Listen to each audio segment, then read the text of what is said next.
morning, and welcome to yet another watch along for An American Werewolf in London. I sent Chris the link a little bit earlier. Hopefully, he'll be able to join me tonight. If not, I will go it alone. But I'm running, I'm a day late and a dollar short as usual. I just finished up my first countdown to Horror Hound Weekend, breaking down the guest list for Horror Hound Weekend. So be sure to take a look at that if you get a chance. That was a pre recorded video that I just uploaded. And we're going to get to An American Werewolf in London here shortly. I'm just also behind on getting my movie queued up, so let's see if I can get myself queued up to a certain point real quickly here. As soon as it's there, we go. Hopefully I've got subtitles and all that good stuff on here. But while I'm doing that, I want to thank everybody that came out for the Clockwork Orange watch along last night. I was truly amazed and humbled by the amount of people that showed up and who watched it on the replay. At last count, we had over 1,300 viewers of that. I'm like, I don't know what happened really per se, but I'm happy at the outpouring of support. It seemed that everybody and their mother was liking. Whoops, sorry, folks. There we go. Hold on, I'm going to let this go just a little bit further so we have a good place to start. There we go. That looks good. All right. So, once again, I am pleased as can be at the outpouring of support for my little channel, Deadites on Deck. It seems that I'm having a little more interest in the channel as of late, which is great. It makes me want to keep doing content for the channel, whether it's pre-recorded or live. It doesn't really matter as long as you're putting content out. It just took me a little bit to realize that everything I do doesn't have to be alive,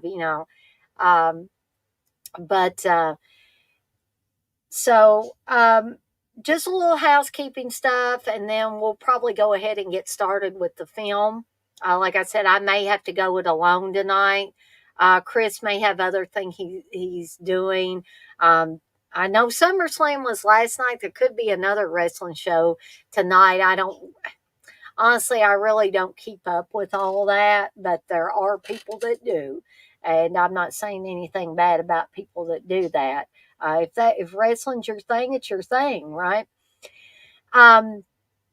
But I just want to remind everybody of a few things that I have on the agenda or on my plate. And that is, I do have a Discord. It's free for everybody to join. It doesn't cost you 1 cent to join. I will actually put the link in here. Well, I was going to.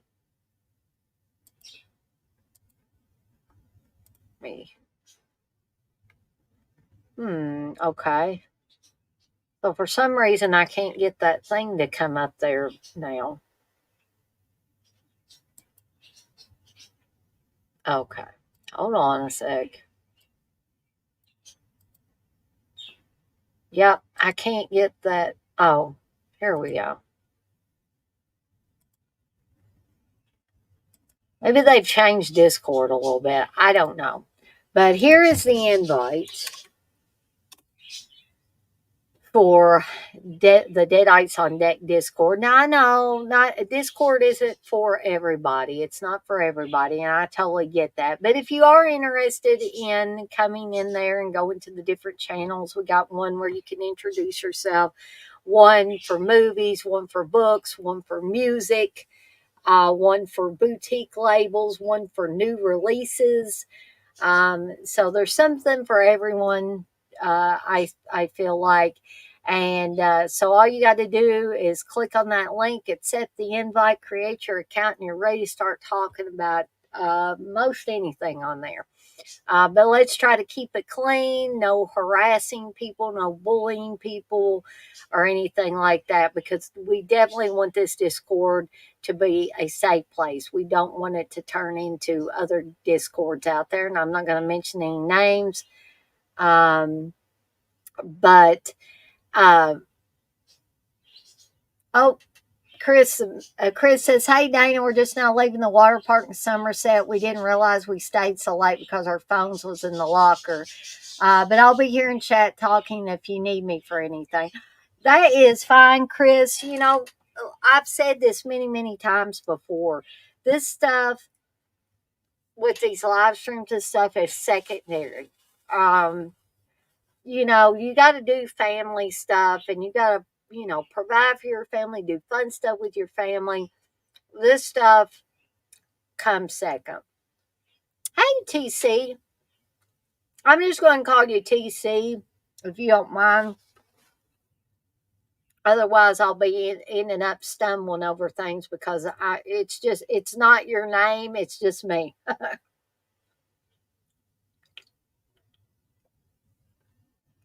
But so we've got the Discord.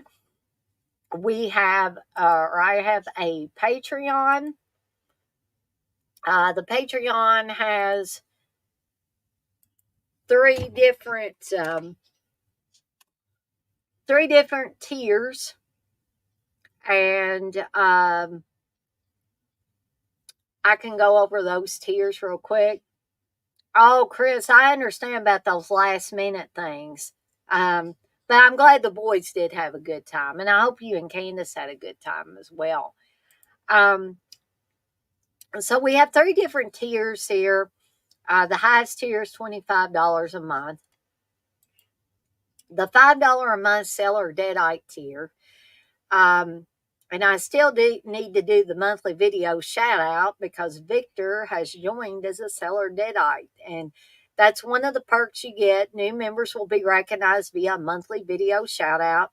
You also get the ability to vote on upcoming watch alongs and live stream topics.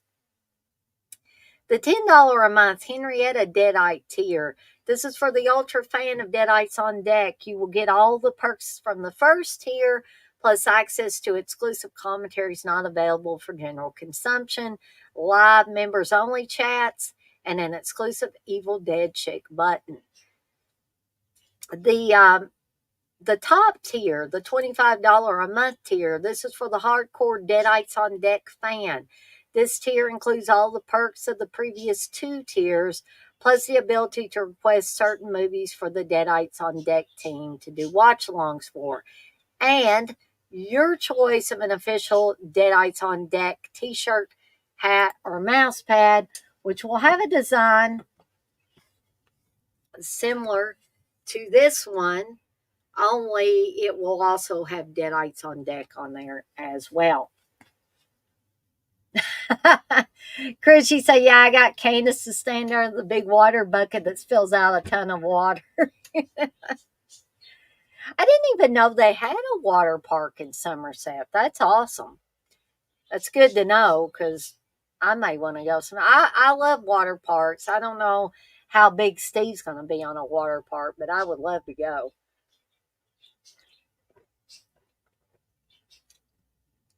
We also have a sister channel, the Deadites on Deck, for maybe some of you that aren't so much into the horror stuff.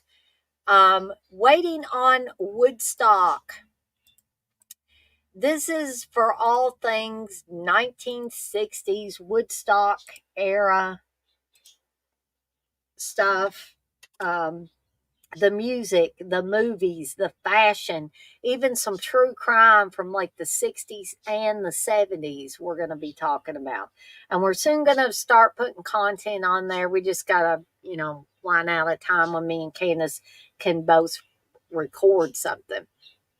Okay. Also, and I need to put up episode 2 of this, is We Watch Movies, me and Steve's new venture, which we have a channel for as well, where about every 2 weeks, we talk about the movies we watched in those 2 weeks. And so be on the lookout for another episode of We Watch Movies to be up here shortly. All right. So,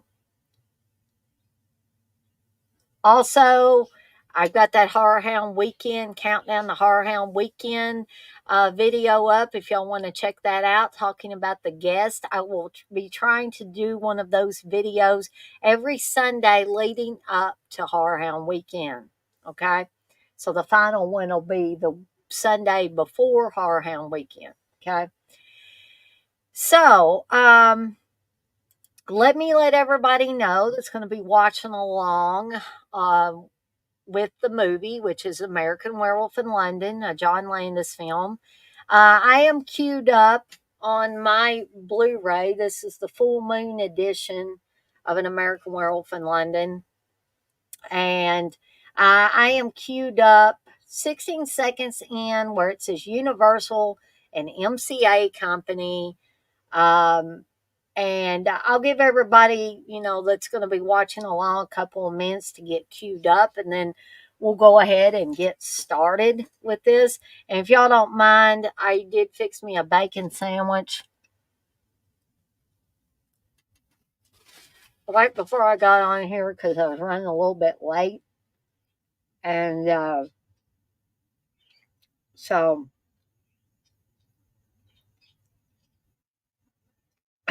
I did get a message from Candace as well.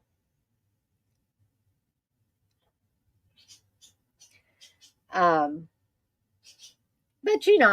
we can still do this. And, I could always do this watch along, wait a little while and do a rewind, a watch along rewind for it. And maybe we could have Candace and Chris on there at a later time. But because I had this one scheduled, I'm going to go ahead and move along with this one and attempt to keep you guys interested why I do that. So I think they're about an hour and 45 minutes away from home. So I may be off of here by the time they get home. But never fear. We'll still have some fun. And they may pop in here just like Chris popped in here and can chat along with us. He just won't be live on the stream. So I guess we'll go ahead and get started. Hey, Victor. Victor said, what do you put on your bacon sandwich? Mayo? Angie wants to know. She's a big fan of bacon. Well, I'll tell you, Victor, I have found this incredible mayo. And I hope you guys can find it up in Michigan where you're at. It's called Duke's Bacon and Tomato Mayo. And, if I have tomatoes and lettuce and all that, I will put that on and make a BLT. But in this case, I've got I've got bacon, and I've got that Duke's Bacon and Tomato Mayo, and it is absolutely incredible. So I highly, highly recommend it. Yeah, Chris says, I love bacon sandwiches. I usually just put mayo and bacon on bread. Yeah, and that essentially is what I've been doing. I did also fix some homemade apple butter last night, and I'm going to try to make some biscuits, homemade biscuits, put that apple butter on there. Victor says, nice. Chris, you say Duke's is the best mayo. I have discovered that. I had never gotten Duke's before, but then I noticed that they had this new bacon and tomato, and I'm like, oh my gosh, I'm addicted to this stuff now. So we'll go ahead and do the countdown. And if anybody comes in here later, I can help them get synced up. I will try my best to get you all synced up to about where I'm at. But we'll go ahead and do the 3, 2, 1 and hit play for those of you that are going to be watching along tonight. And we'll get this party started. So here we go. 3, 2, 1. Press play. And we're off.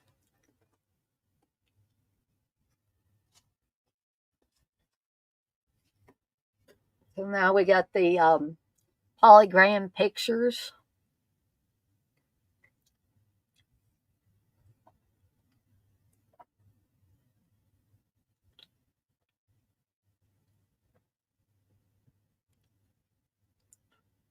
Okay. I was just making sure my subtitles are on. We're If you've got your sound going at home, you can hear the song Blue Moon playing. We're seeing the UK landscape here. The UK is one of the places I'd like to visit. I know me and Steve are planning a trip to Italy. Oh, wow. Chris, that sounds delicious. She said Candace makes a killer grilled turkey and cheese with apple butter.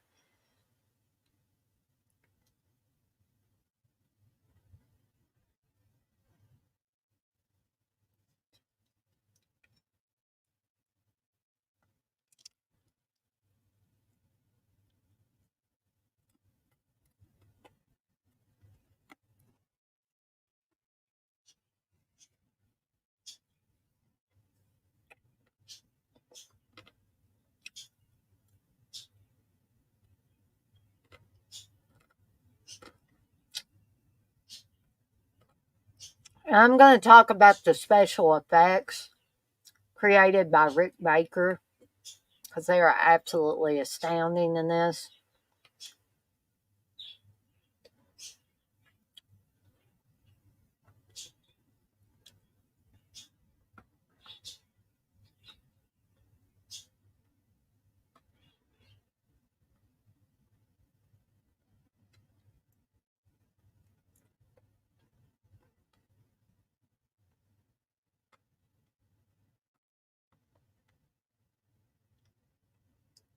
And of course, written and directed by John Landis.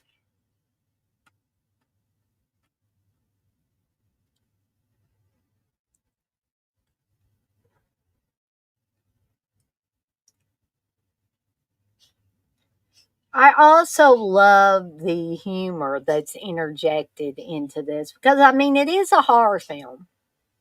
There's no doubt about that. It's about werewolves.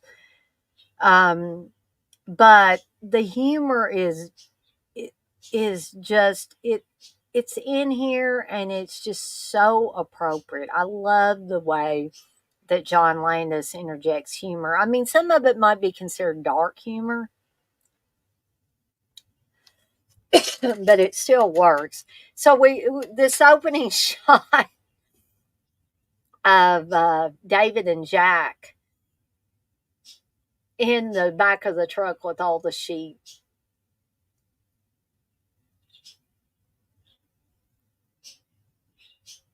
And they're going to be told by this guy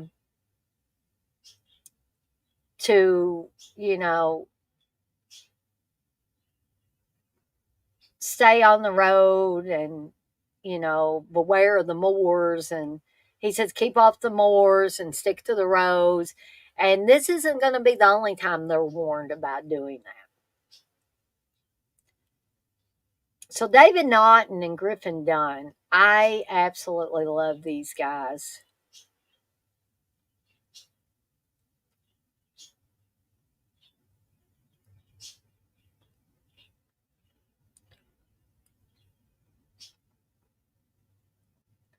So they're also planning on going to Italy at this point.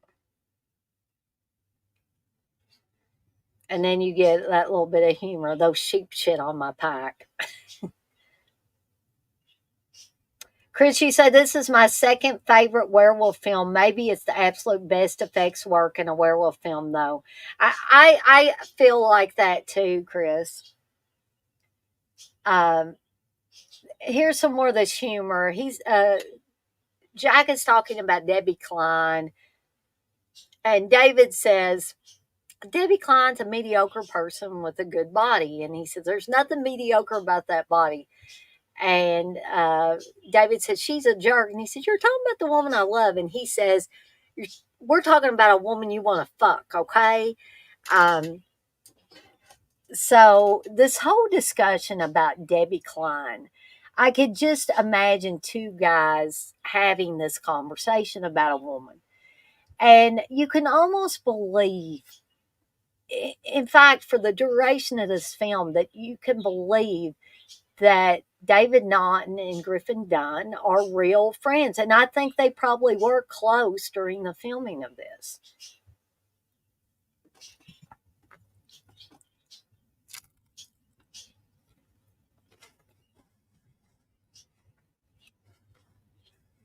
I think, Chris, this probably is my favorite.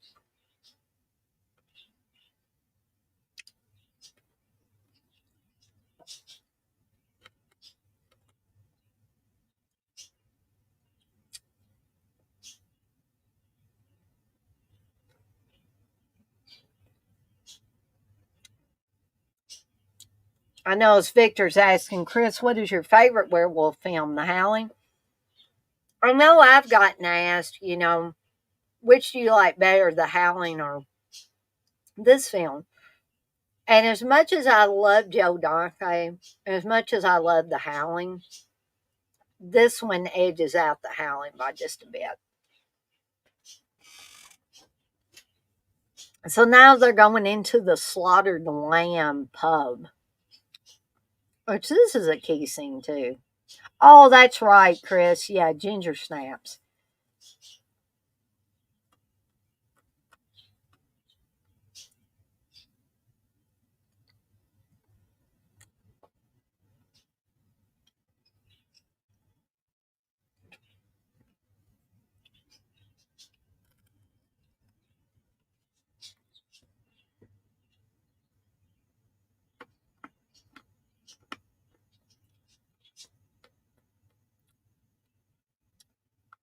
See, I would be asking for hot soup. That would be me.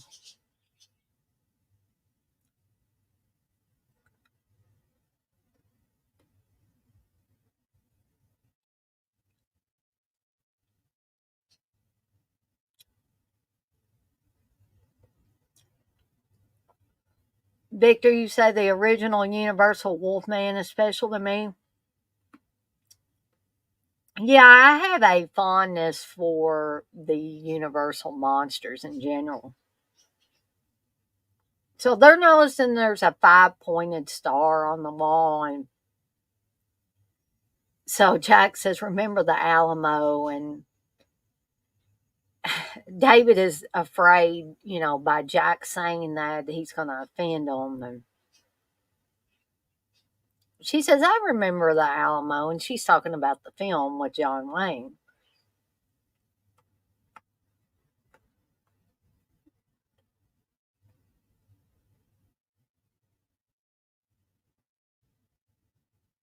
So the one guy is going to tell a joke,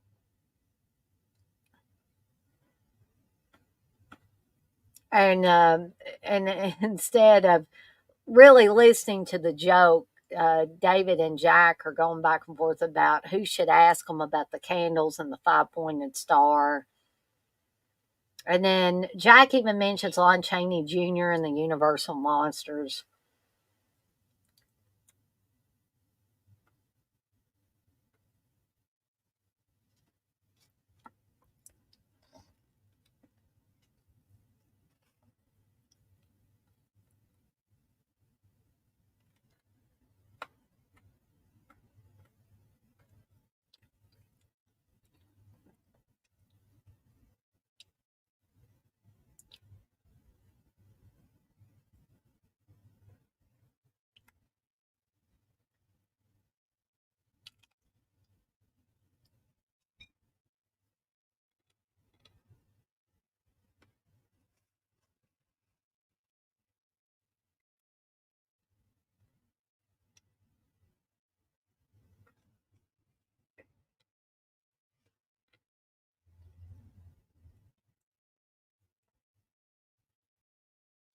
I'm not so sure that this joke that he's just told would go over well in today's society.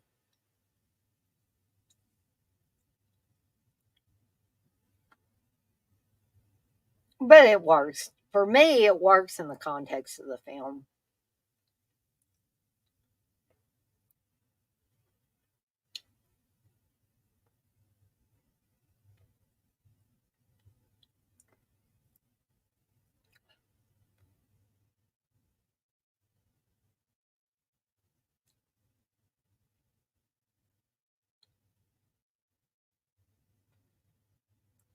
So David's feeling uncomfortable, and so he says, "Jack, I think we should go." And of course, the lady behind the bar, she's saying, you can't let them go.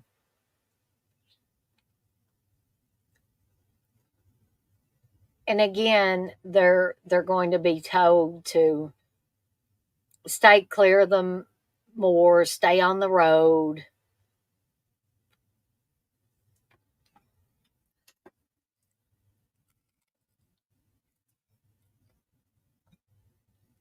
And additionally, beware the moon.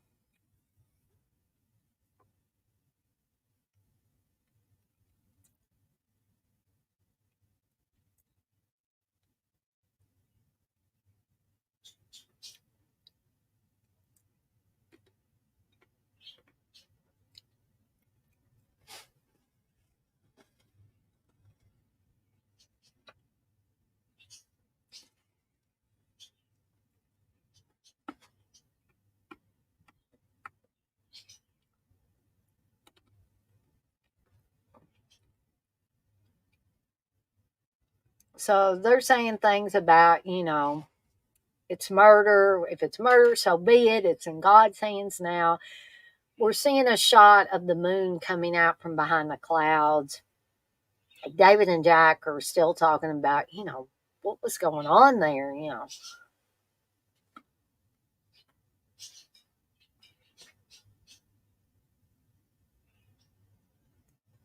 So we can see that David and Jack are getting off the road, probably trying to take a shortcut. Now it's starting to rain.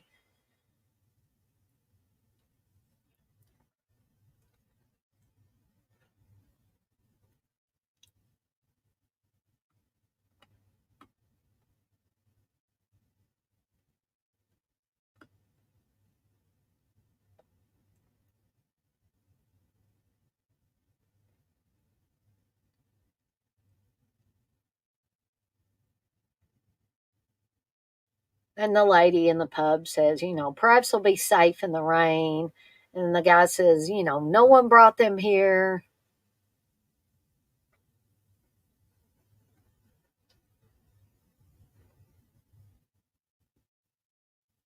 And then there's a wolf that howls.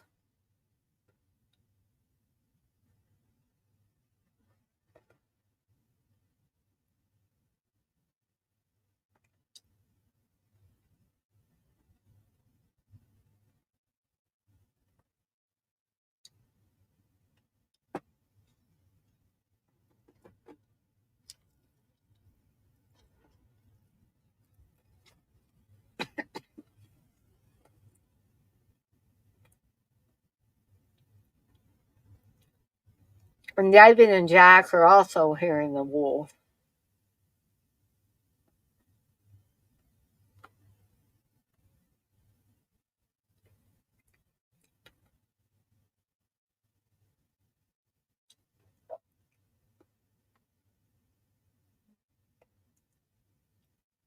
So now they realize a little too late that they got off the road.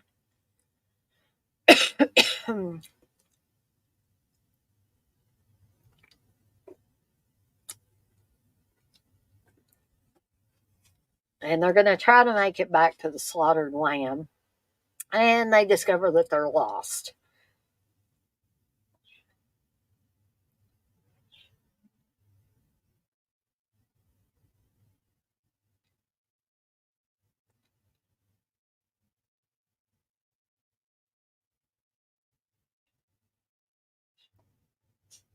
Now, in addition to howling, they're hearing growling now.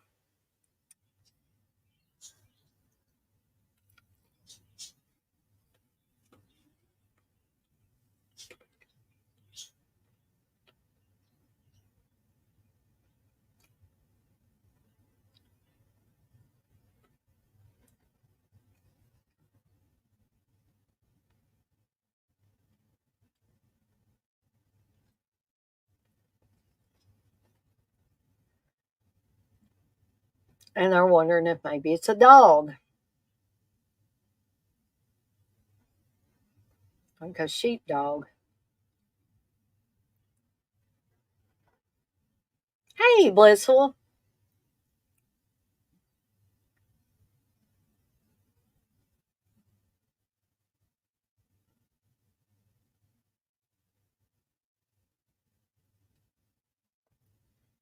So this starts out to be kind of funny, and then things get bad really quickly. There we go.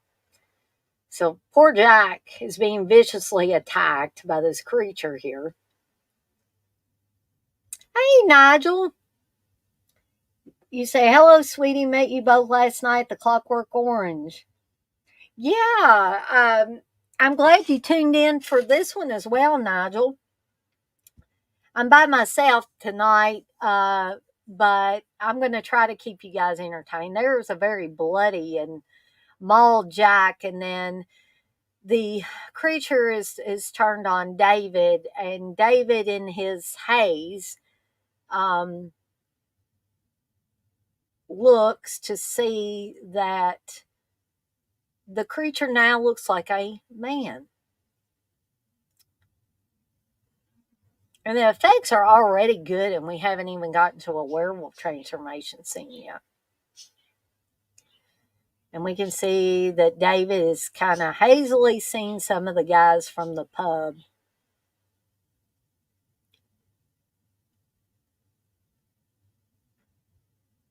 And now we see that David is in the hospital, and there's Miss Jenny Agutter looking so beautiful. She's a very attractive woman.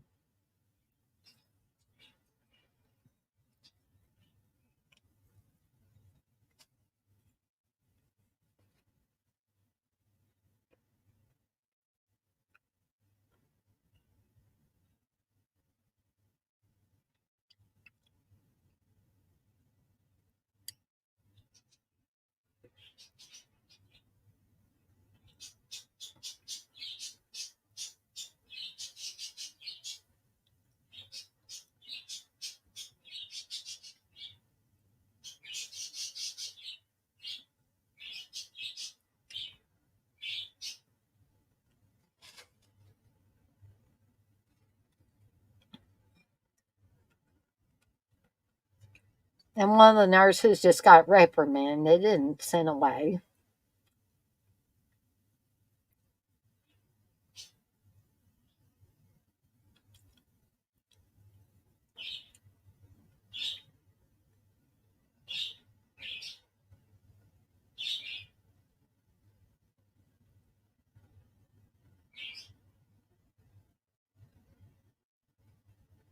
So it was reported that they were attacked by an escaped lunatic, somebody from a mental hospital.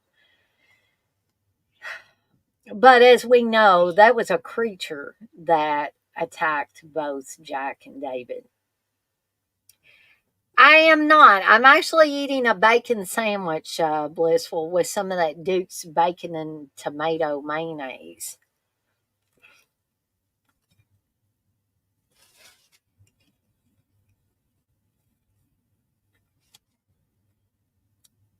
So David's going to start having a series of dreams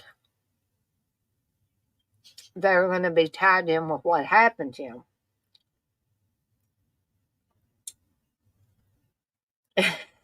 Bacon. He said, oh, bacon. And there's Mr. Frank Oz back there as one of the,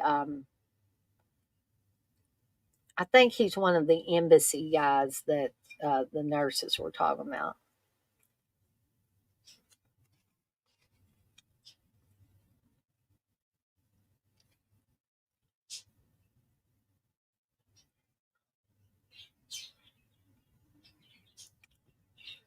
And David has just found out that Jack has been killed.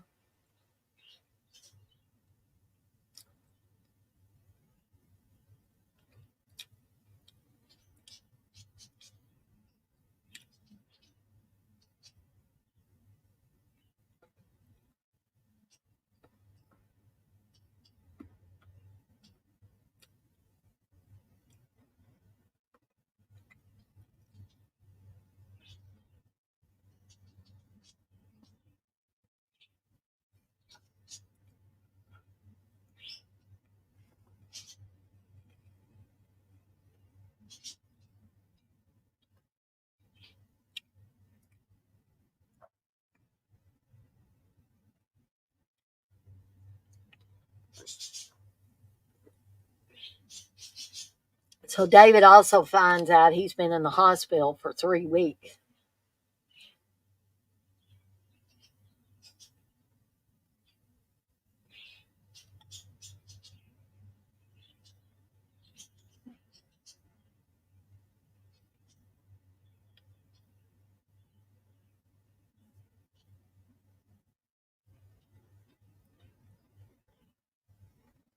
Until David said it wasn't a lunatic, it was an animal,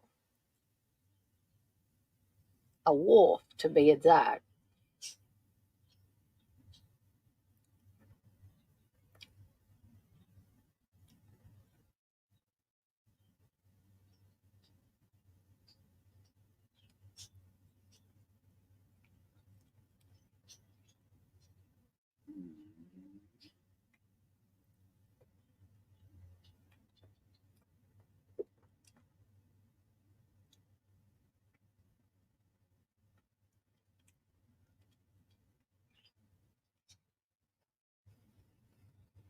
So there's even some humor here when the cops show up in Dr. Hirsch's office.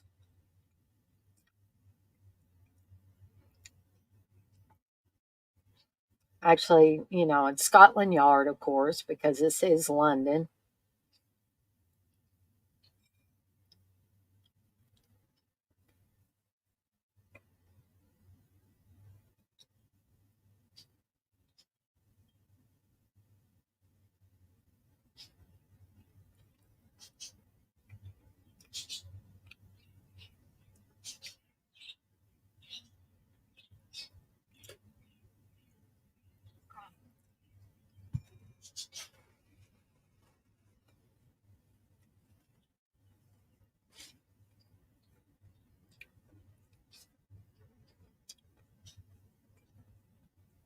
Of course, I got a little gnat flying around me.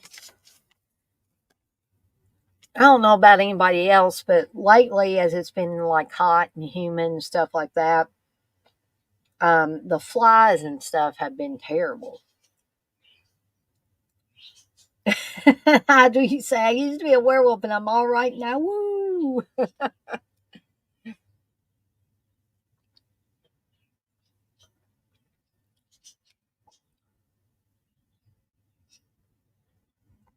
So this film's going to be a little bit or quite a bit shorter than A Clockwork Orange from last night. And just a little heads up, because it is Sunday night and because I don't have anybody else on here with me live on camera, I probably won't stay on too awfully long after the film is over. And I hope you guys and gals understand.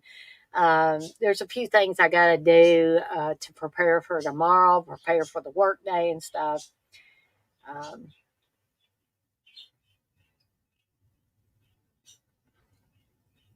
so Jack's telling his story again, and at this point, the doctor is still not ready to believe him about the werewolf stuff. So here's another of these bizarre dreams that David is having. in the wake of the attack.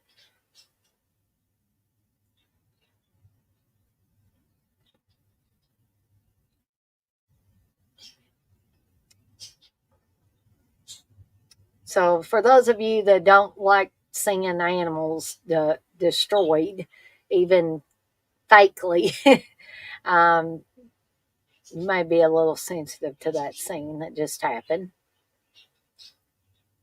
I love this little boy coming up here that he just says no. Everything he answers no to.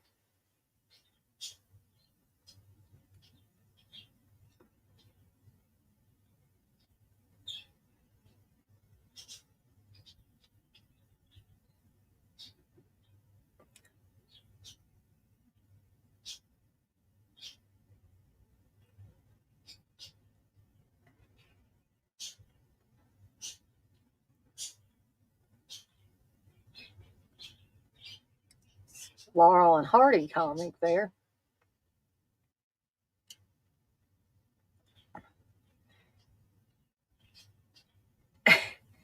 And she's asking the orderly how Mr. Kessler is, and he's like, I'm an orderly, how would I know about these things?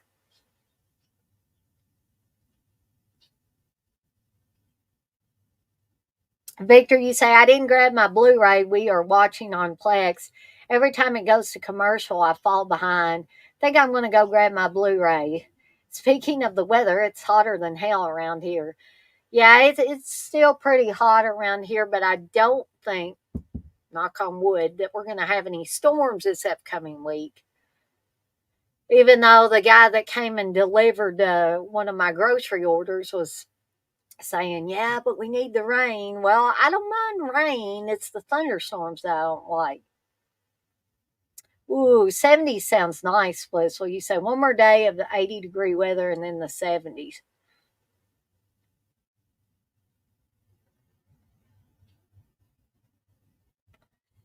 So I think this is a cute little scene, and it also shows how David and Alex's relationship is growing and becoming more than just a patient nurse relationship.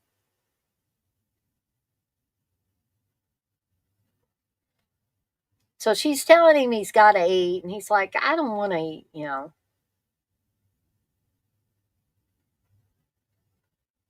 And my track record with hospital food, I can't blame him.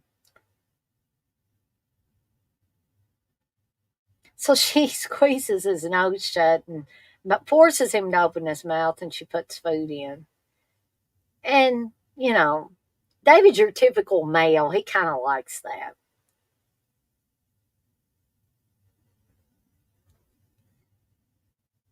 So now he's willing to open his mouth and let her put food in. Because he kind of likes it. He kind of likes that, a woman taking care of him and stuff. So here we have another dream sequence, and it's David, like he looked when him and Jack were on the moors, and that is some great makeup there. That scene where he wakes up in the hospital bed and he's, a monster.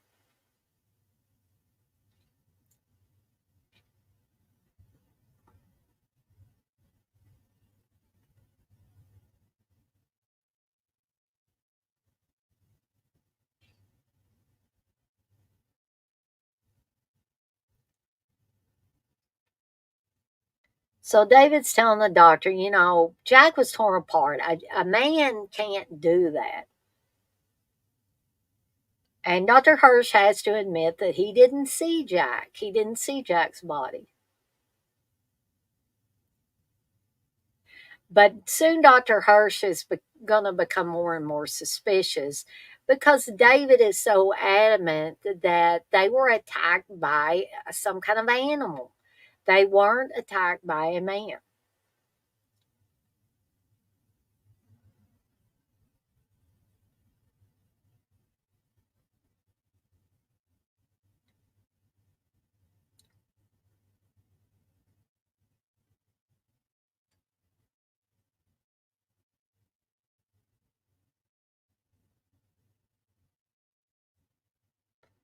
So Alex is sent to, kind of keep David company because he's told the doctor he doesn't want to be by himself.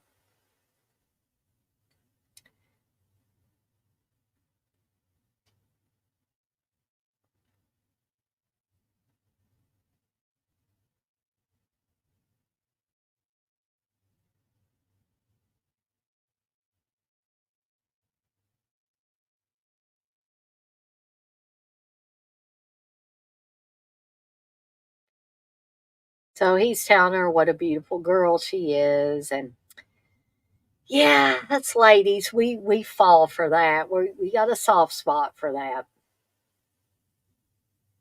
And she's reading a Connecticut Yankee. Guys, I have not, words have been hard today. Cannot talk. A Connecticut Yankee in King Arthur's court.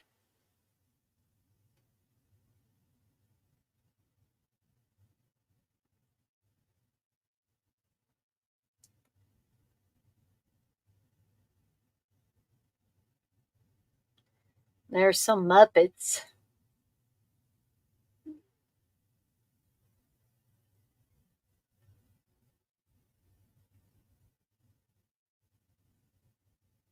So this doesn't appear to be a dream sequence at first, but you're going to see David in this sequence. So you're like, this is a very violent, very shocking sequence here, too.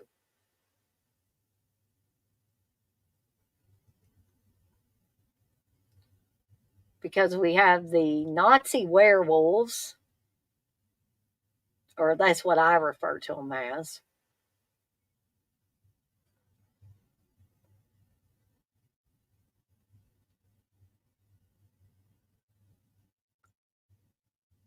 They even kill the kids and they set everything on fire. This is very, very violent and dark.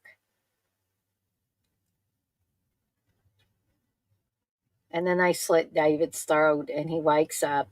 Now we're going to kind of get a triple threat here. So you think David has woken up from the dream and, I just had a nightmare. And Alex says, I just have just the thing. She opens the blinds or the curtain and the Nazi werewolves are there. And he wakes up again and says, holy shit. Um, Well, I guess it was a double threat, not a triple threat. But I love the way that was done because you ultimately get no relief there for those few seconds.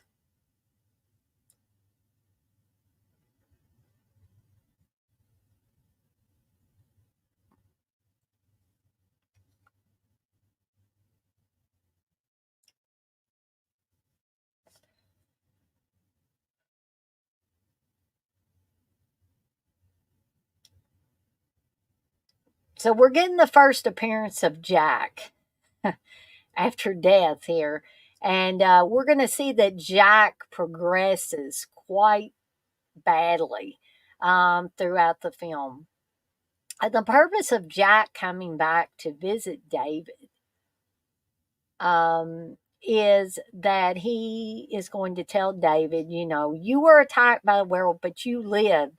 So you're going to turn into a wolf and you're going to attack people and you're going to make more people like me that are not at rest. He says, I had to come. And he says, aren't you supposed to be buried someplace in New York? And this is kind of humorous here, down to the little piece of skin there that's wiggling back and forth. And Jack is talking about, everybody that came to his funeral, and Debbie Klein cried a lot, he says. And he says, so she's so grief stricken, she runs to find solace in Mark Levine's bed. And even in death, Jack and David are able to have humorous conversations, but then David stops and he's like, I must be going crazy. So Jack says, I'm sorry to be upsetting you, David, but I've got to warn you. He says, we were attacked by a werewolf on the moors, a lycanthrope.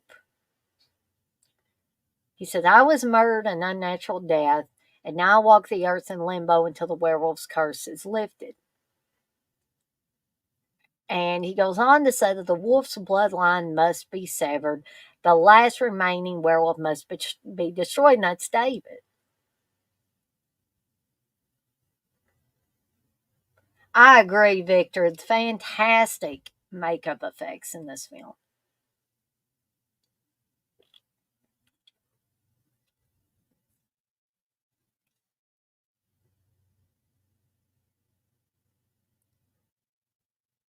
And he says, have you ever talked to a corpse? It's boring. And he's lonely. So David has to kill himself before he kills others as the werewolf. And so Jack can be at rest.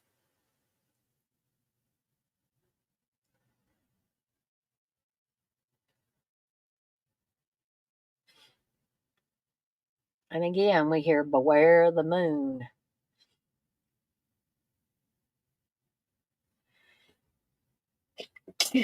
Excuse me. And he probably kisses Alex. And he says, I'm a werewolf.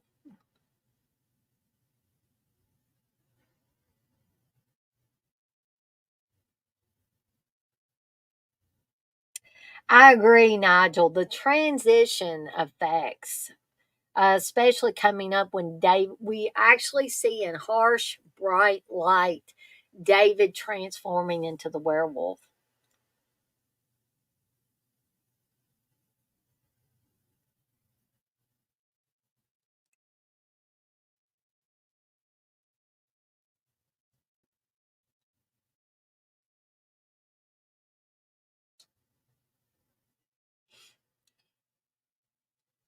So Alex tries to convince David that he was dreaming again. And David has to admit, well, I think so too, because that was just so off the wall.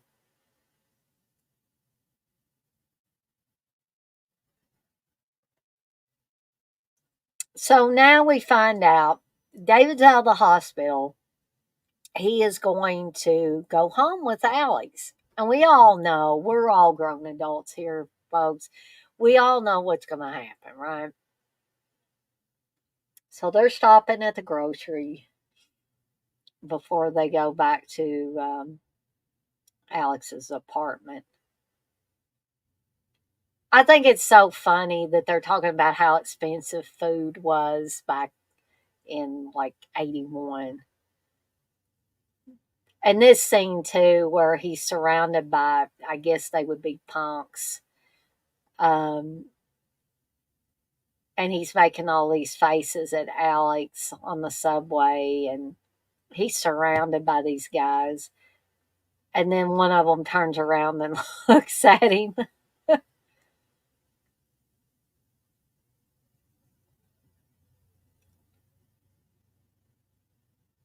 Blissful, you say, I still have residual adrenaline that my 11-year-old self felt when I watched this for the first time. Yeah, I mean, I think that that's probably something that sticks with you. This is a film that you don't forget, really.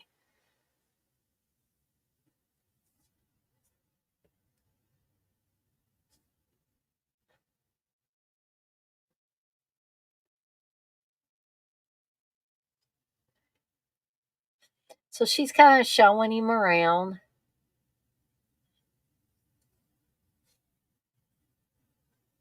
And guys and gals, I hate to step away, but I'm going to have to run to the restroom because these energy drinks and Mountain Dews and stuff.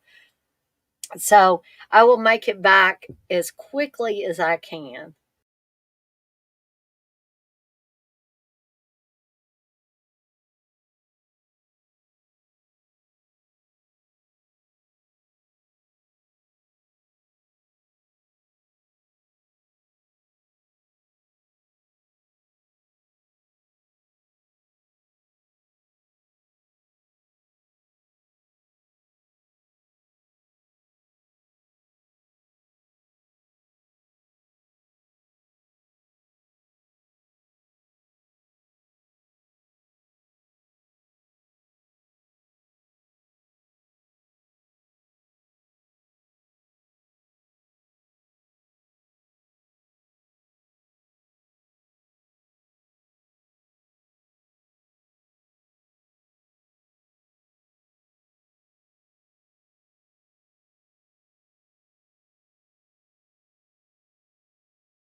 So I missed the shower scene, but I'm sure you guys and gals enjoyed it while I was gone, for those of you who are watching. And we all knew that it wasn't going to take too long for David and Alex to consummate their relationship.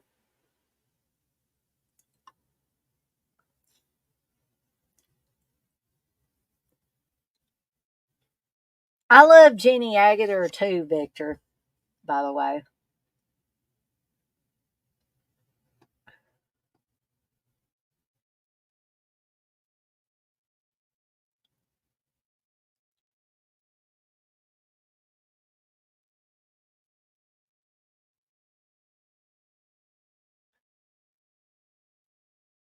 That's okay, Nigel. You can have the LMFAO too. Um, I don't think that's going to get anybody in trouble.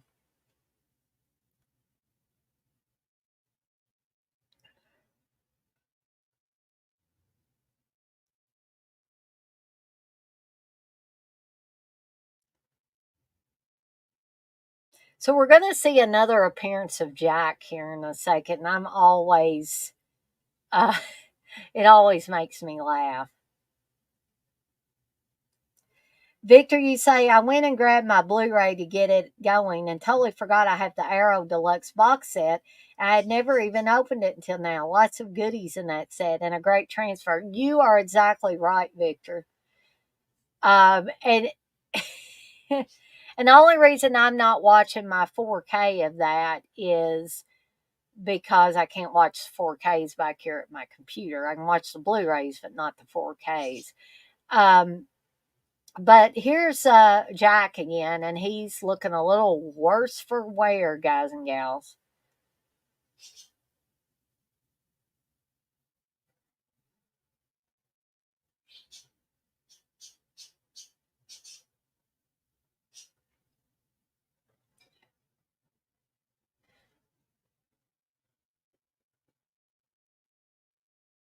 So, oh, this Mickey Mouse shot where he says, "Hi, David," and David says, "Put that down."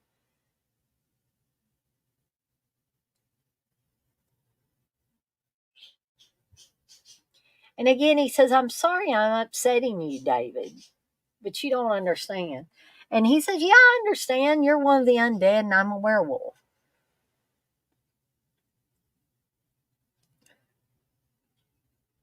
So he tells him, "Tomorrow night's the full moon. You're going to change. You'll become." David says, I know, a monster." He kind of cuts him off there. Again, he's imploring David to kill himself before it's too late.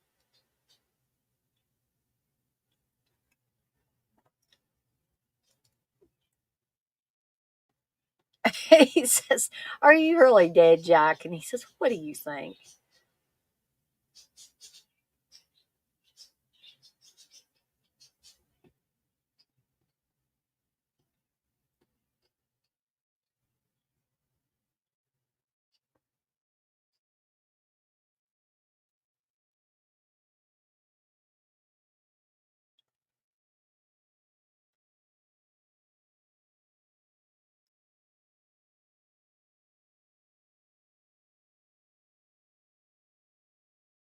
And still, he's imploring Jack to go away.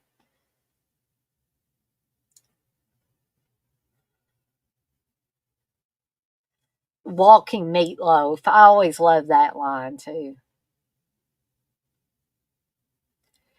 Jenny Agutter is one of those women that can look good in a guy's oversized t-shirt. I mean, I always wanted to look good walking around in a guy's t-shirt, but yeah, I was never able to achieve that.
So David brings up an important point that he thinks that a werewolf can only be killed by someone who truly loves him. Now that's going to kind of come into play by the end of the film.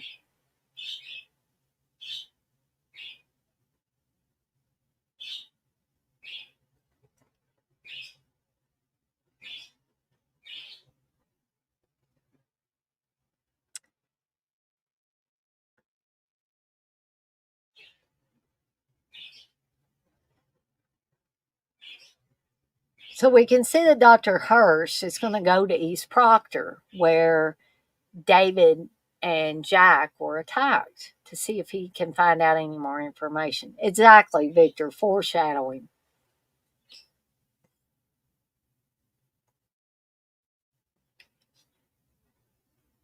There's a lot of sheep in the East Proctor, evidently.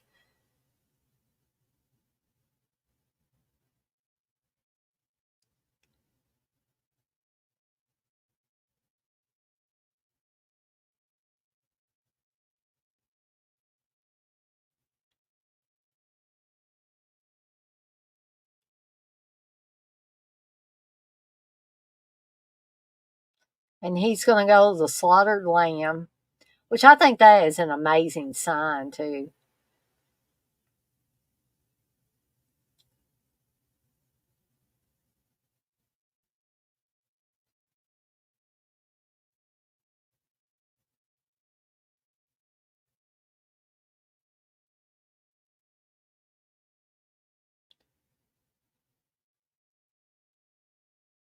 Nigel, you say you can still go in pubs in North England and everything stops if they don't know you.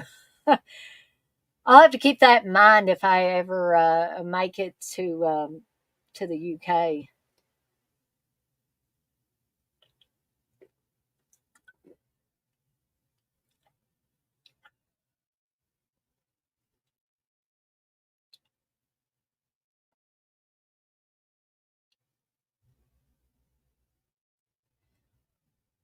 So these people at the Slaughtered Lamb pub are very, very suspicious, and with good reason, because we see what had been going on in East Proctor. It's not exactly cheers. That's right, Victor. That would probably be a great shirt. Have the slaughtered lamb sign and say it's not exactly cheers.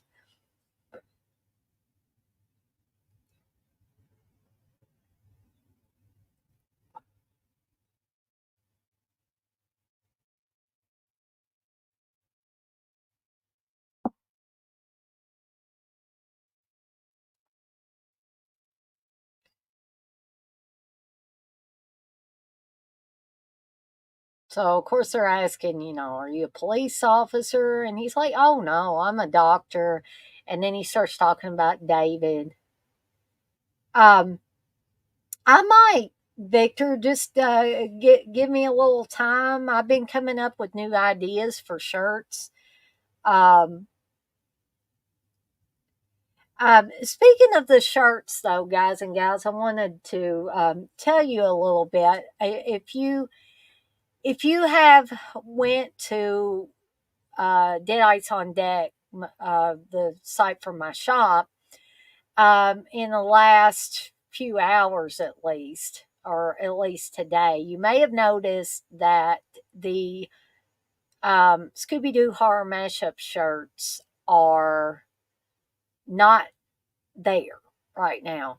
That is due to me kind of getting a little paranoid that there may be some issues with using Scooby Doo. So, till I get iron out a few kinks and get those put back up there, if anybody was thinking about getting one of those mashup shirts, please contact me at my email, and I will put that in here for you guys and gals.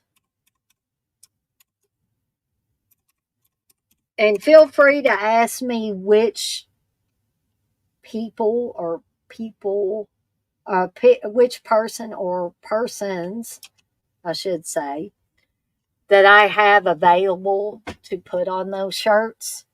And I will take your order. I will send you an invoice for it. And we will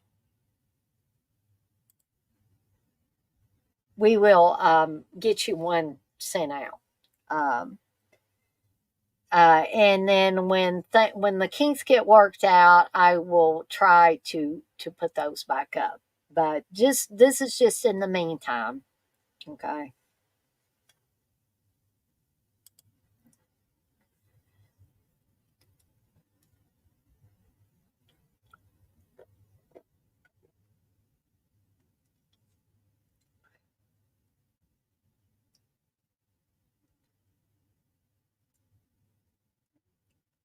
And of course, Victor, I'll have to give you full credit for the it's not exactly cheers line.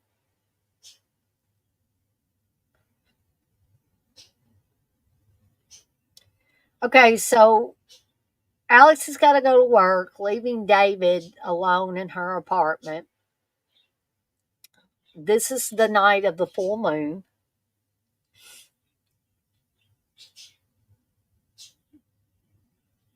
It may very well be, at least for the time being, Victor.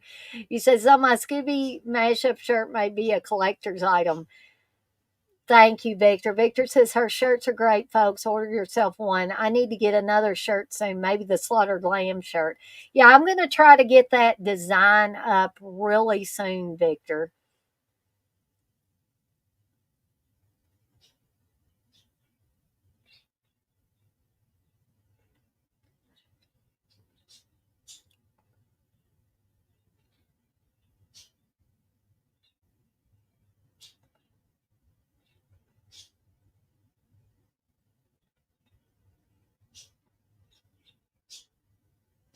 So you're seeing that the animals are starting to react adversely to David here.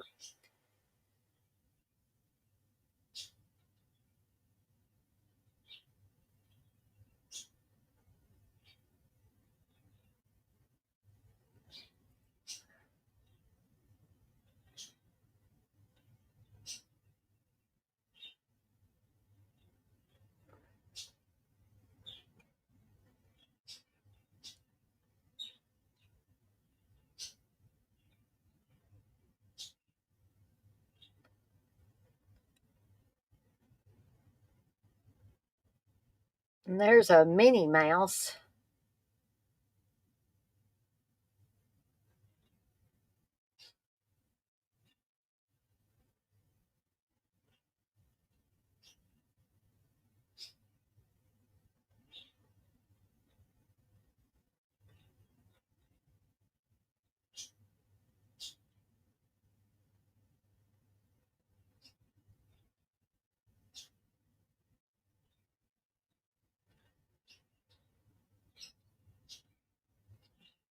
What is it that they may? UK probably has more channels now, but way back when, didn't they just have like four channels or something like that?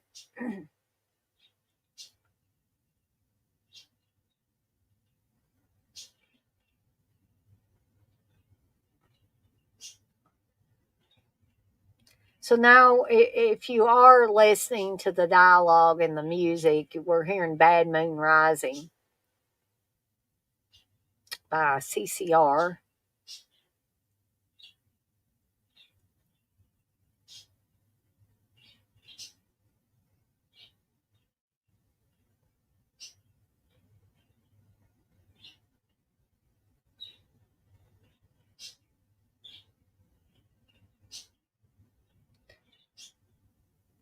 So David's not hungry.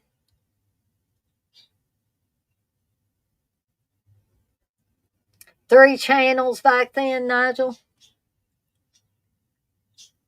So he's trying to read. He can't concentrate on that.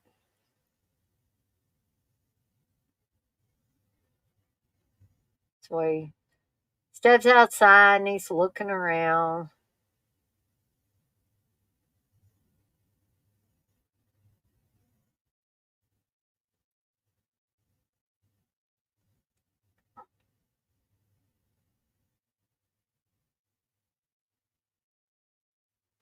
He's still not hungry.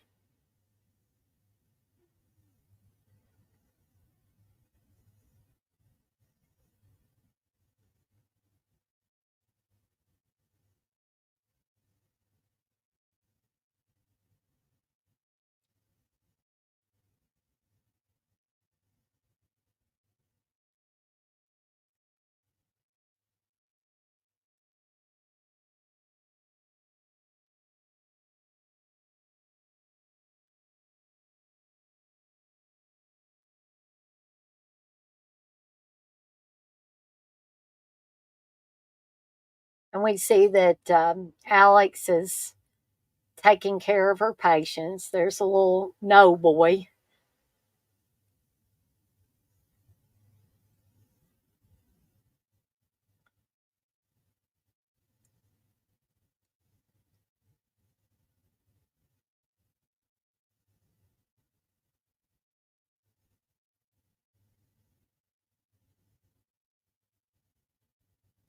We see that the moon is out now and Blue Moon is playing. And all of a sudden, David is losing it. He's all sweaty. So he starts ripping his clothes off.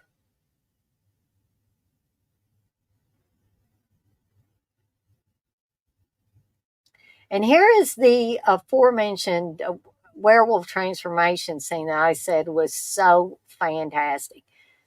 And one of the things that makes it so fantastic is that they did this in harsh bright light. This is not in shadows, folks. And I've heard Rick Baker say he was kind of nervous about doing it this way, but this is what John Landis wanted.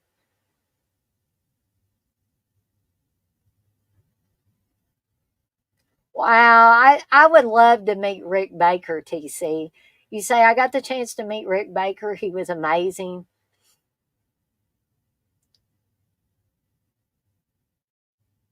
And he says, I didn't mean to call you Meatloaf, Jack.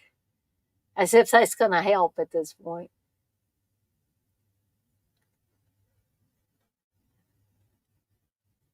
We see Jack or David's body twisting here, and it really does appear that the he is becoming this creature.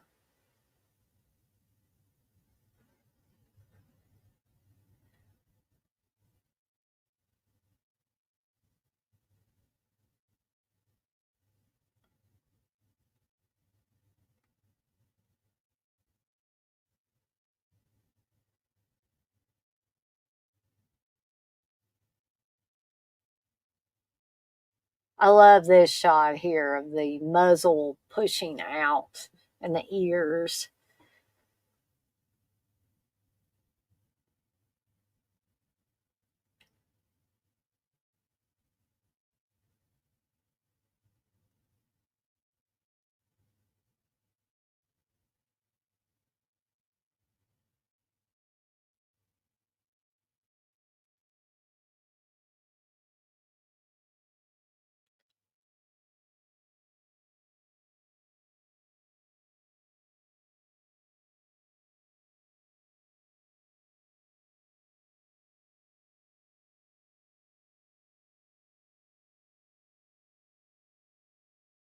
So we see a couple um, getting out of a taxi.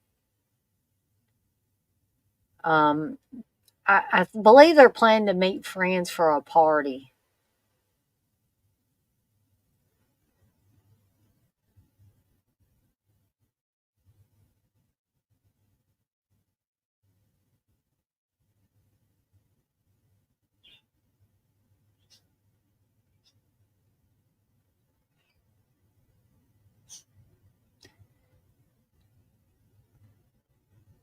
I agree, Nigel. You say way ahead of its time, these effects.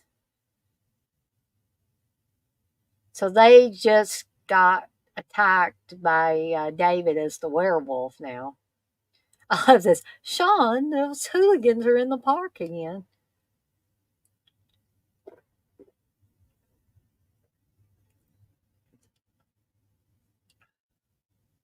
I also love the close up of the eyes on David as the werewolf.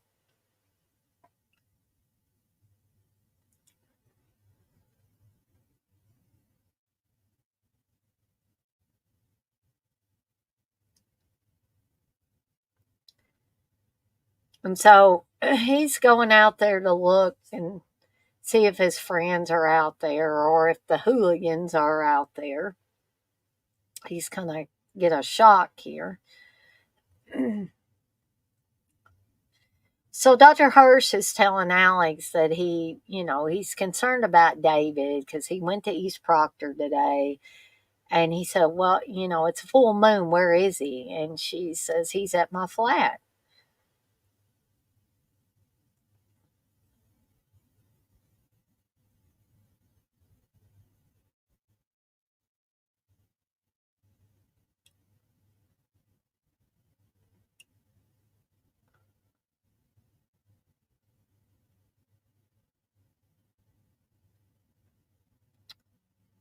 And he looks down to see that he's stepped in someone's blood and a hand, stepped on a hand there.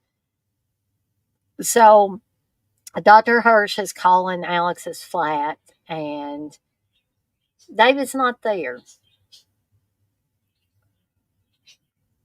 And so Dr. Hirsch says, as David persisted in his werewolf fantasies, Dr. Hirsch is saying, I tried to investigate, but, these guys in East Proctor ain't telling me nothing.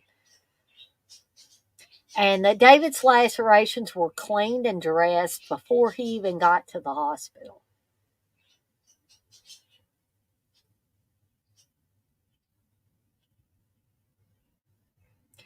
And he says, I know they were lying. There were no witnesses. There was no lunatic. The whole community is hiding the truth of what really happened.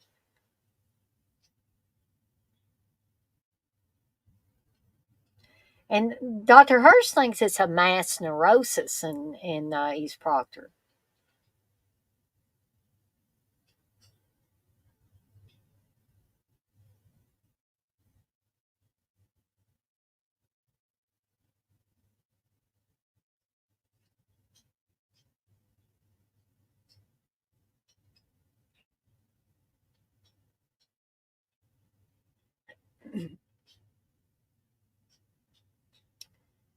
So now we're seeing some, I'm guessing these are homeless guys in the junkyard with their dog.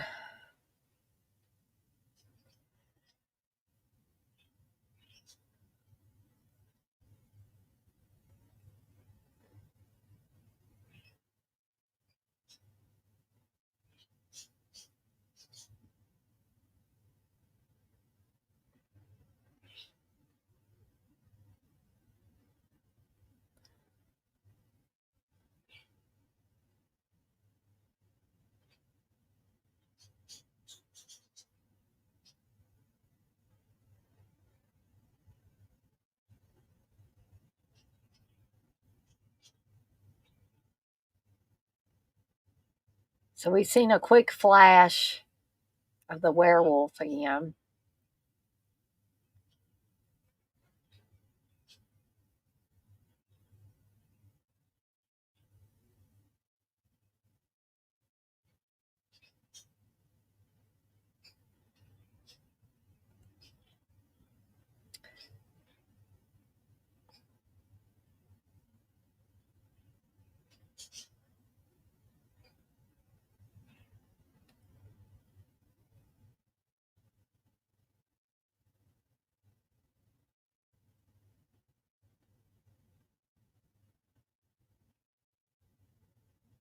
So this guy that's just got off the subway hears a growl.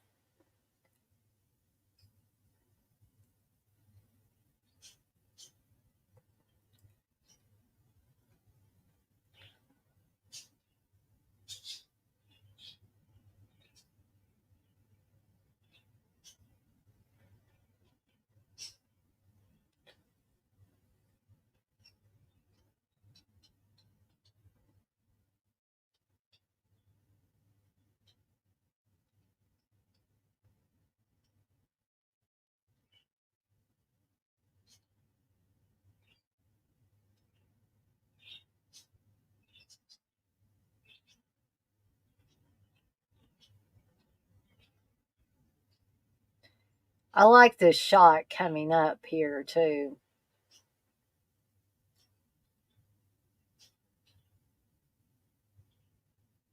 There's the see you next Wednesday. We're going to actually see what appears to be the film. In this case, it's a porno.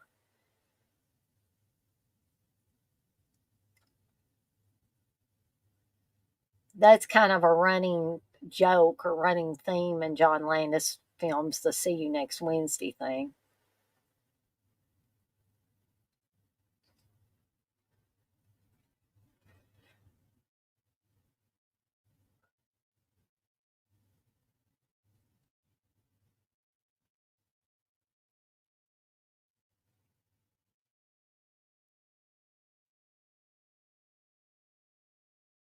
Well, Telly Savalas is in here. He says, "Let me tell you something. I saw a white werewolf last month screaming and yelling super loud.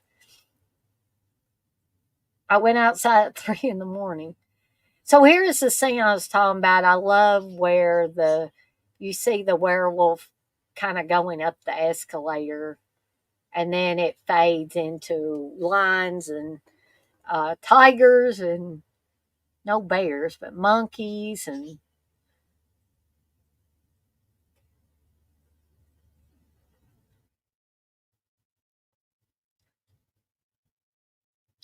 and we find that David has just awakened in what's going to turn out to be a wolf's enclosure.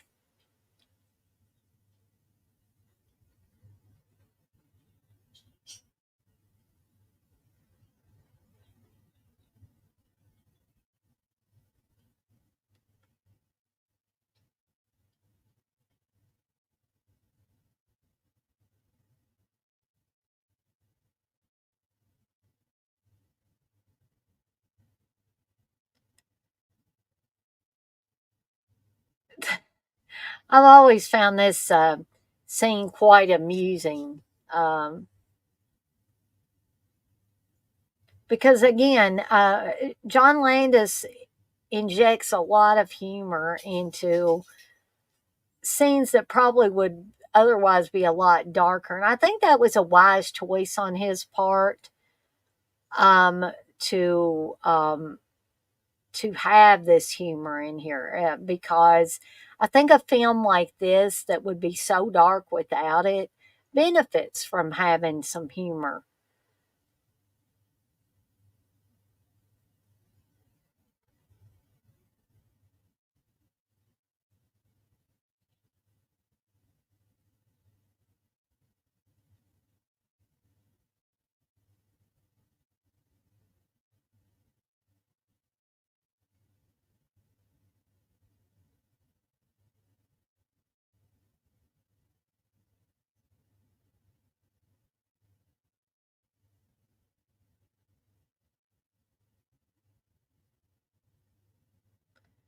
This little boy here with the balloons. So David is in the bushes because he's clearly naked. And he's calling to this little boy, this little English boy. And he's like, I don't know who you are. He said, I'm the famous balloon thief. And he says, why would a thief want to give me 2 pounds? And he says, here, I'll explain it to you. And he steals the balloons. And this kid is obviously like, he probably broke up laughing there when the scene ended. A naked American man stole my balloons. And I unfortunately can't say it with the English accent. Um, Victor, you said the dark humor makes this film awesome. I agree. Nigel agrees too. He says it was certainly dark, but also great humor.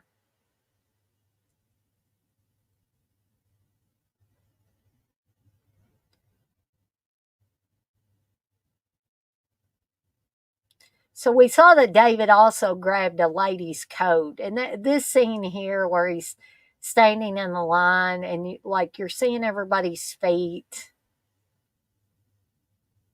and then we see some hairy legs and some feet, and then we see David dressed in the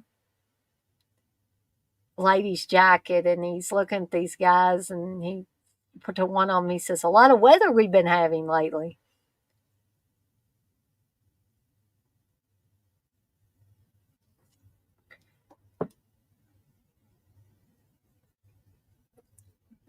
So he's made it back to Alex's flat.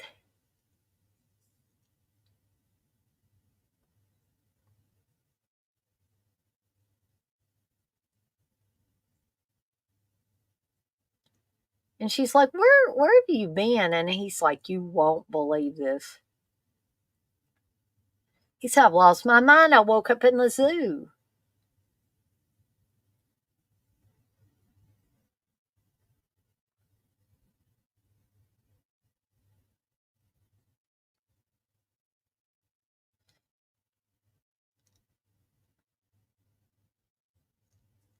So evidently he doesn't remember anything after starting to read, because he says, I started to read and then I woke up in the zoo.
So we see that after, the night of several attacks, multiple attacks, that David really can't remember anything. Um, and so he's full of energy. He feels great right now, but he's soon not going to be feeling so great, because I believe it's the taxi driver, yeah, that starts talking about the murders from the night before.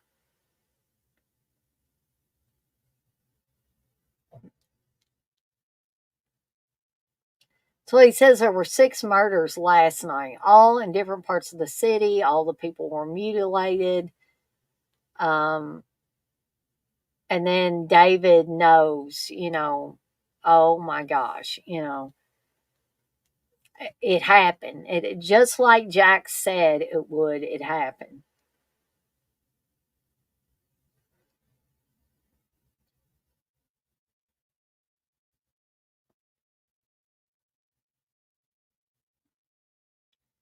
So there's going to be yet another full moon.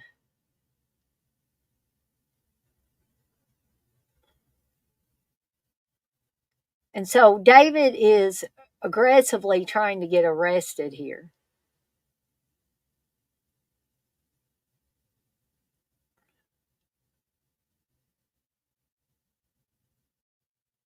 So he's trying to offend the cop. So he says Queen Elizabeth is a man, and he's, saying all these terrible things about English people.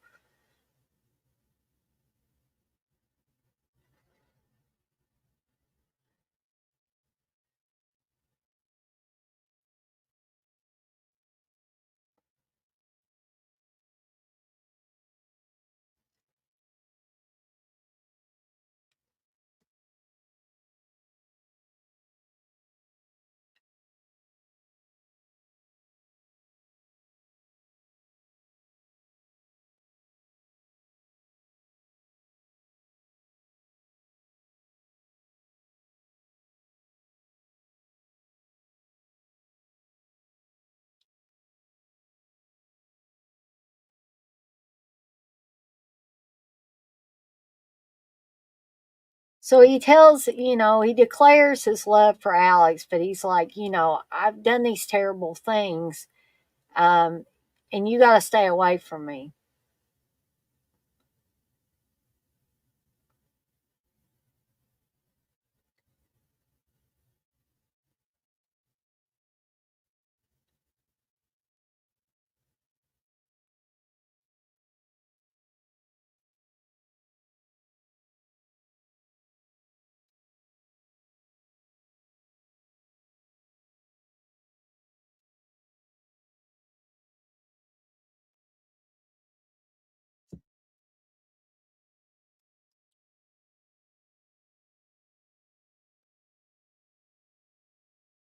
So the cops are going to try to apprehend David. They're going to try to find him.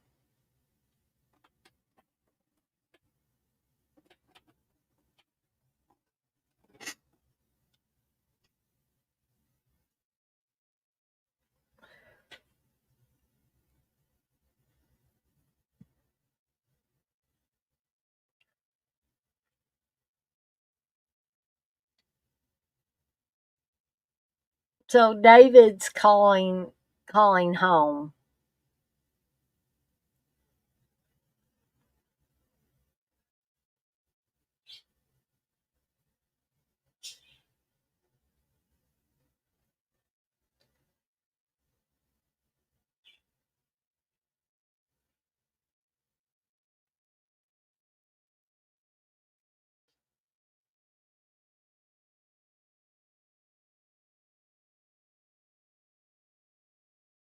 So I believe he's talking to his sister, his younger sister here. He's trying to find out if his parents are home.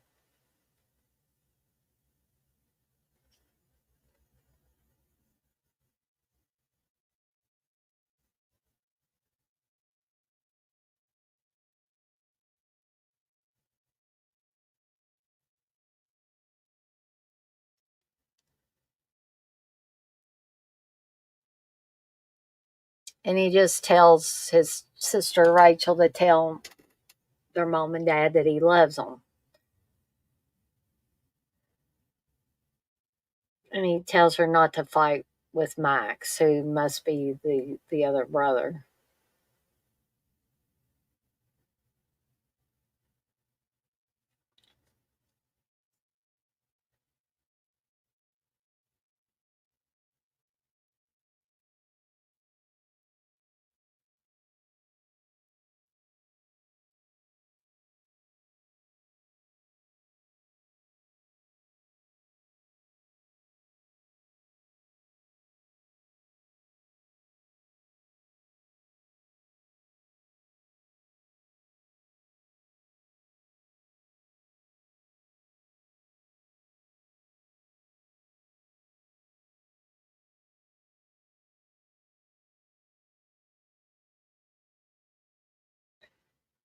So he's actually thinking of killing himself here by slitting his wrist.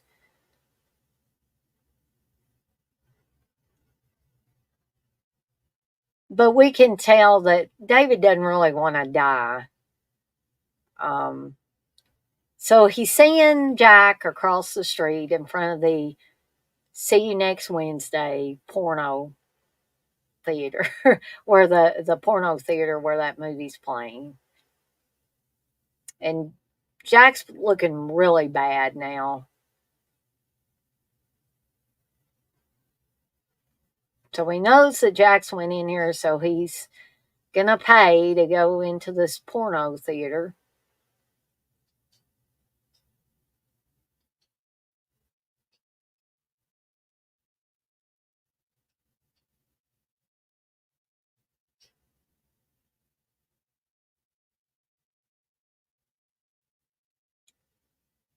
So Jack looks really bad now.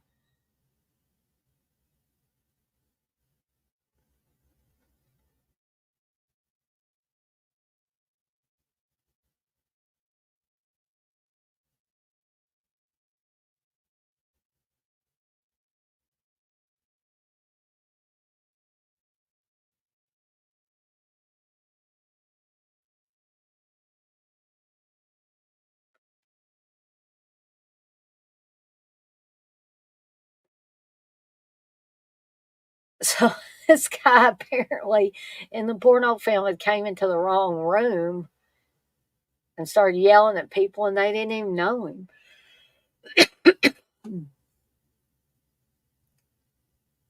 So even the porno film had humor in it.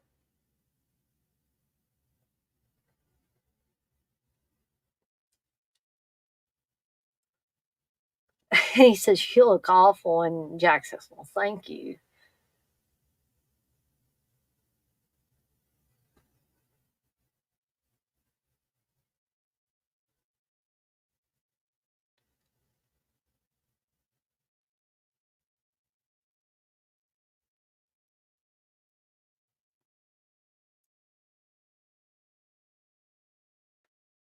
I like that line too. Here I sit in a porn theater in Piccadilly Circus talking to a corpse.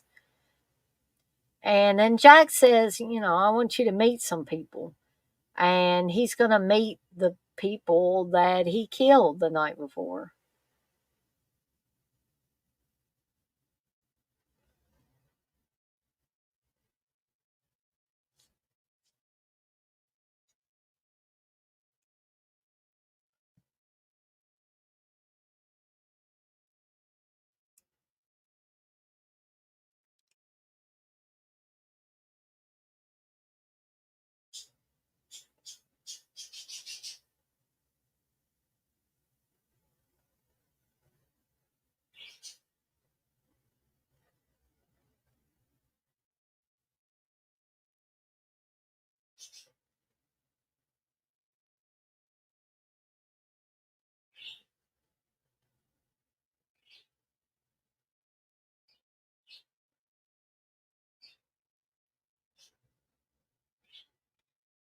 And then the couple that he killed, who seemed rather cheery, and there's the homeless guys.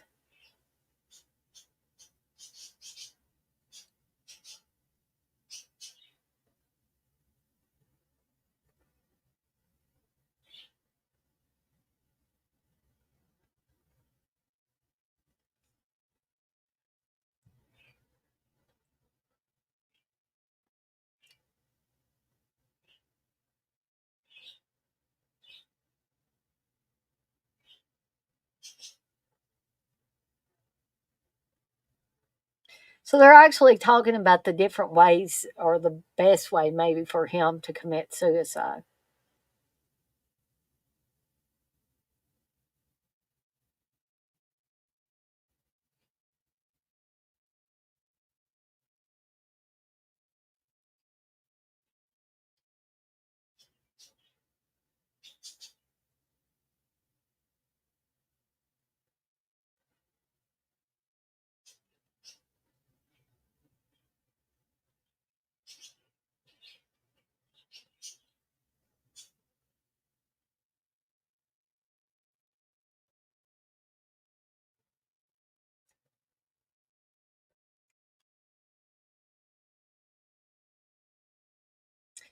So, folks, we don't have too much more left of the movie. This one went by really fast. We're about an hour and 26 minutes into an hour and 37-minute movie.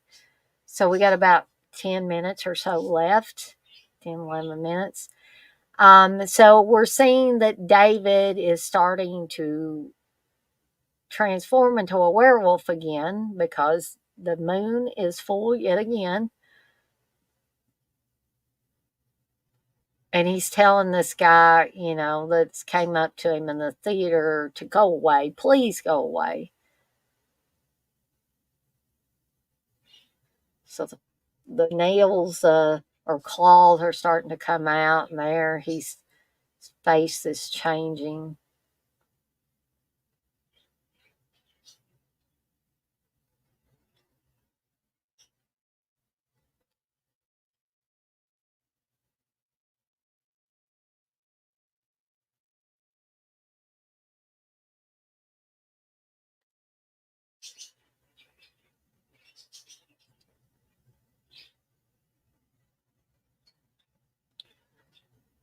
So the lady taking the tickets or selling the tickets, she's hysterical. So one of the cops goes in here.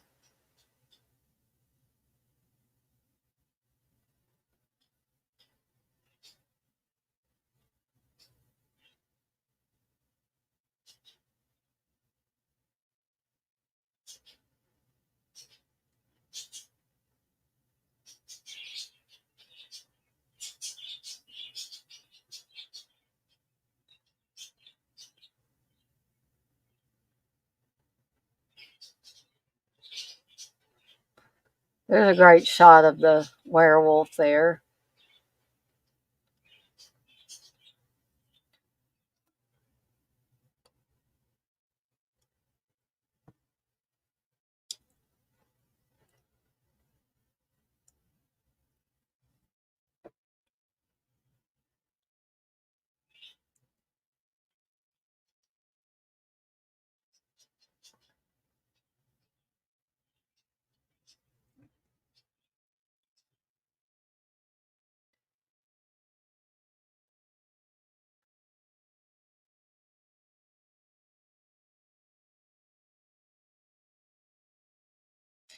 So now the cops are showing up.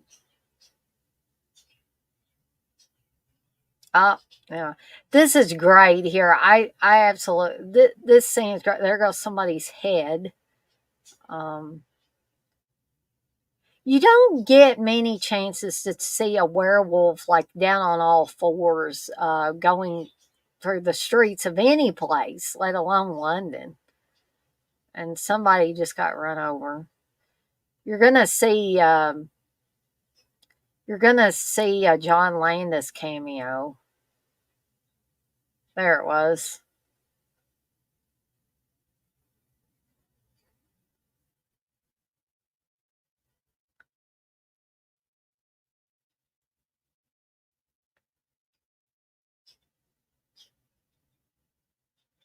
So Dr. Hirsch says Sister Hobbs said there's a disturbance in Piccadilly Circus involving some sort of mad dog, and automatically they know it's David.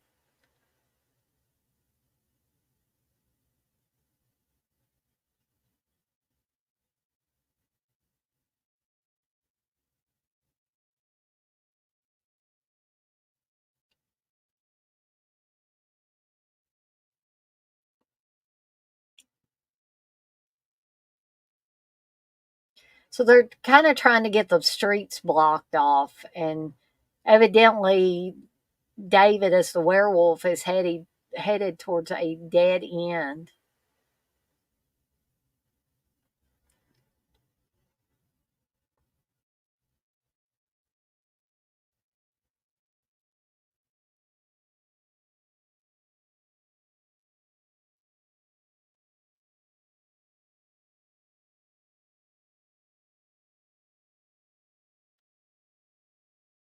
So Alex is, aggressively trying to hurry up and make it to David, whether he's the werewolf or not. She's got to get there.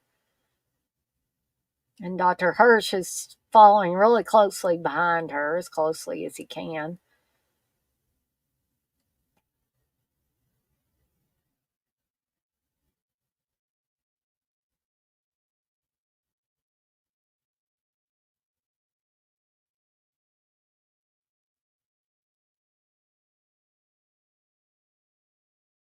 And the cops are trying to hold Alex back, but she insists on going down this blind alley, basically.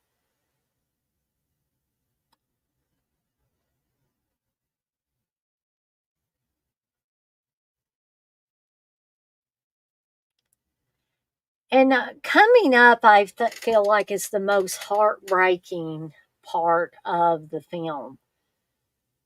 It still makes me sad when I watch this. And she's telling David they're going to kill you. The creature is growling at her.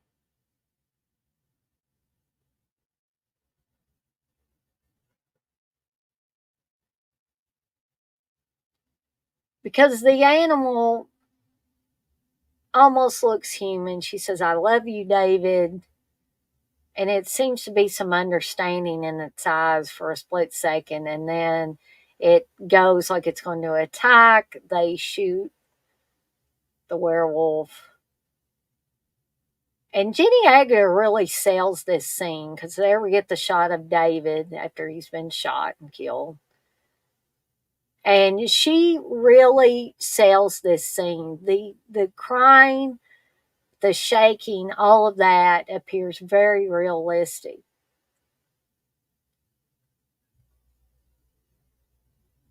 And then we hear Blue Moon playing again, and the credits roll. And Rick Mayall, those of you that may remember Rick Mayall from both the Young Ones and Drop Dead Fred, stuff like that, who has sadly passed away. But I believe he was the second chess player. Oh yeah, Victor, I agree. You said the Dr. Hirsch actor is fine, but I was just imagining Donald Pleasance in that role. That would have been next level. It definitely would have. I agree with you that the guy who plays Dr. Hirsch was a great actor. He really worked for this. But yeah, it definitely if you had somebody either Donald Pleasance or somebody of his caliber in that role, it would have been next level. But I hope that you guys and gals have enjoyed watching An American Werewolf in London along with me tonight. Um, Even though I was by myself during this, um, hopefully next week, well, not next week, but the weekend after next, will be the start of the Argento watch alongs. And my plans are to have Deep Red on Saturday, not this coming Saturday, but the following Saturday.